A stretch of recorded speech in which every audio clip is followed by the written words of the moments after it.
Joining me now, Sky's Political Editor Andrew Clennell. Andrew, thank you. I'll come back to the Victorian political issues with the journalist from The Australian in a moment, but let's go back to the federal story. Continuing talk about the leadership of Susan Lee.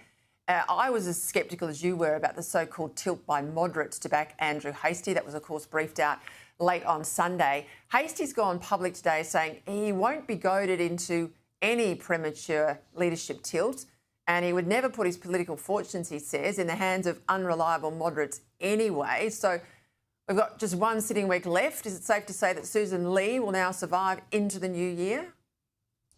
Yeah, I think almost certainly, barring some massive gaffe or horrific poll number. I mean, you've always got to give yourself that little escape. But, I mean, Andrew Hastie's in hospital for shoulder surgery tomorrow. He's hardly in a position after that, I think, to run for the leadership. It's not great timing for him.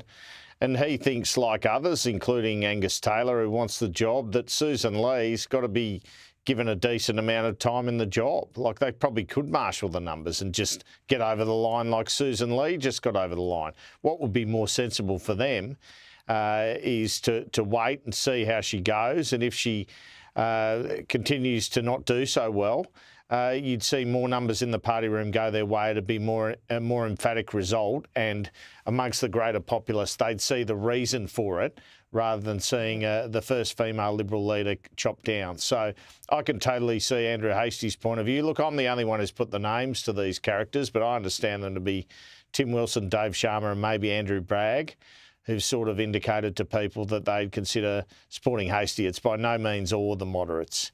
And you wonder what their game is to some extent, because Andrew Hastie doesn't believe in their vision of net zero. Do they hope that he gets in there early so that Tim Wilson or someone can have a crack in a year's time when things don't work out for Andrew Hastie? It seems very puzzling that those individuals would be prepared to move. They deny that at the moment. They give sort of statements saying we support the leader, but they all say that, don't they? They all say they support the leader until they don't.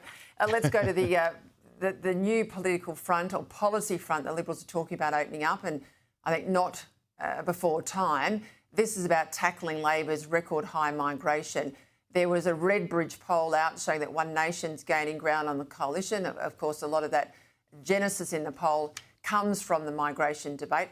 The new Shadow Home Affairs Minister, John O'Donoghue, addressed this issue earlier today.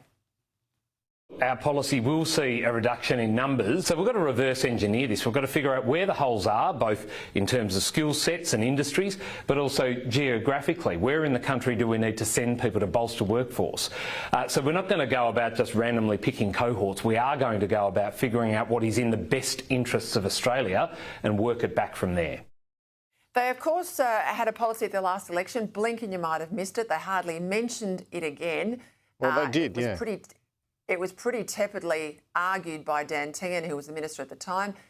They've got to be, if they're going to do this, they've got to be serious and have a fair income policy. But I think they'd be crazy if they don't go hard here, Andrew. Well, John O'Donoghue, I mean, I think you're a bit of a fan of his. He sort of impresses me as a communicator. I mean, I gave him a good workout, as he put it, on Sunday Agenda on Sunday. I gave him the rounds of the kitchen and he got out of it all right. I think it's interesting because Hastie quit because he said, I won't get a say over migration policy, yet Donoghue took his place in Home Affairs, and he apparently is, with Paul Scar. I don't think there's any doubt they'll go in this direction. The key is net migration. So permanent migration's one thing. You can say you can reduce that, but most of the people are already here. So why we've got such big numbers really putting the pressure on infrastructure is net migration. So they need to address that. And if they have to say we're getting less foreign students, then say it. I mean, because the government will jump all over that, you're harming our economy, etc. But there's got to be a more balanced way to do it. And everyone knows that if you're letting, 300,000, 400,000, 500,000 people in a year in terms of entries instead of exits, the housing, etc., isn't keeping up, and that's where we're getting this huge crunch.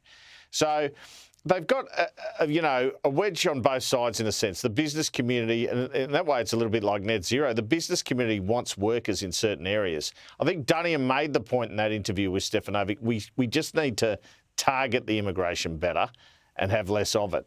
If they can convince people they're able to do that, and the government will very much attack their ability to do that, they'll be on a winner. But I think what you said earlier, Peter Dutton announced all these things, including nuclear, and then ran away from it. He wasn't really up there to just go out day after day after day and repeat stuff until he vomited. And that's the test for the Liberals now, including Susan Lee. That's the only way to get the message across, because unfortunately for us, Peter, if we hear it 1,000 times, there's plenty of people out there who've only heard it one time out of the 1,000. Mate, I can tell you I've been talking about net zero now for about 4 or 5 years here, non-stop, ever since Scott Morrison put it in. I'm sick of talking about net zero, but I've got to keep talking about it because it's critical to the country's future.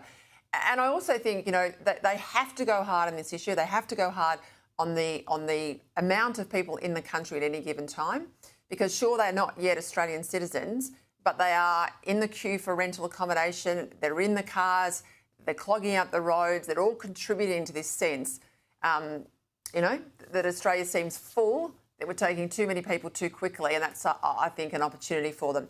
Let's go to your old stomping ground of New South Wales, because, it seems like there's turmoil for the Liberals and their coalition partners right across the country. There's talk tonight that there's a move there on Liberal leader Mark Speakman. They voted today to retain net zero, the New South Wales Liberals. But the National Party, they've got a new leader, Gamesh Singh. I think he's pretty impressive. Yes, people are making a big deal about him being the first Sikh to lead a major party. He says, sorry, I'm just an Aussie. I identify as an Aussie and I'm fighting as an Aussie.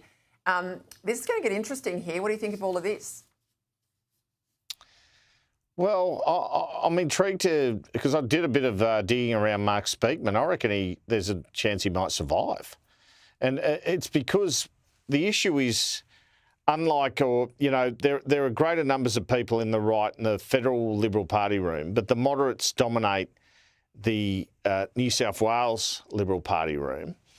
And they're either going to support Speakman and Kelly Sloan, it seems. Alistair Henskins is trying to run. He's from the right, and he might even dump net zero if he were to get the job, but he hasn't quite got the numbers. What would happen if he did run is Kelly Sloan would probably run and probably win the leadership.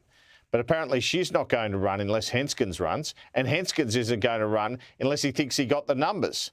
So there might be all this breathless sort of speculation, but it might not happen. Now, I'm not totally ruling it out.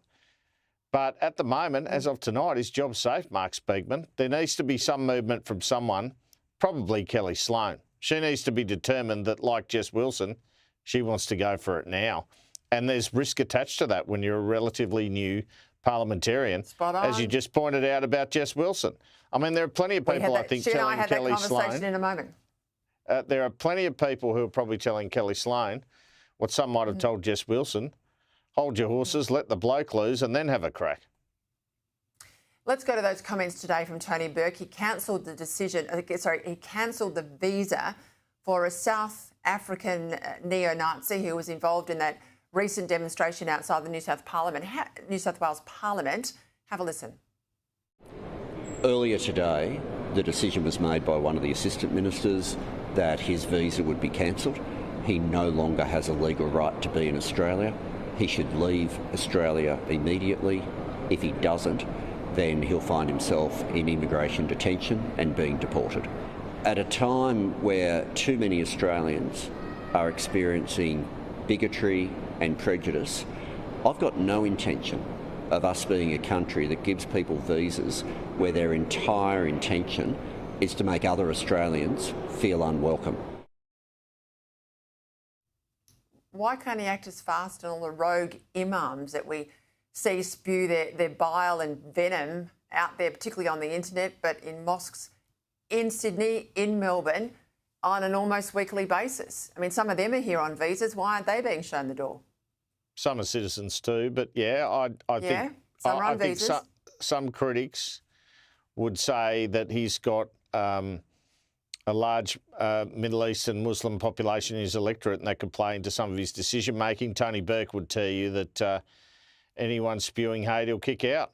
I guess his record in time will be able to establish that, whether or not that's the case. I've yet to see one imam thrown out like I am seeing in France and Italy and other countries overseas, but he's still got time. Let's see if he changes course. I think your analysis as to why he is motivated as he is pretty accurate, Andrew. I'll leave it there. Thank you.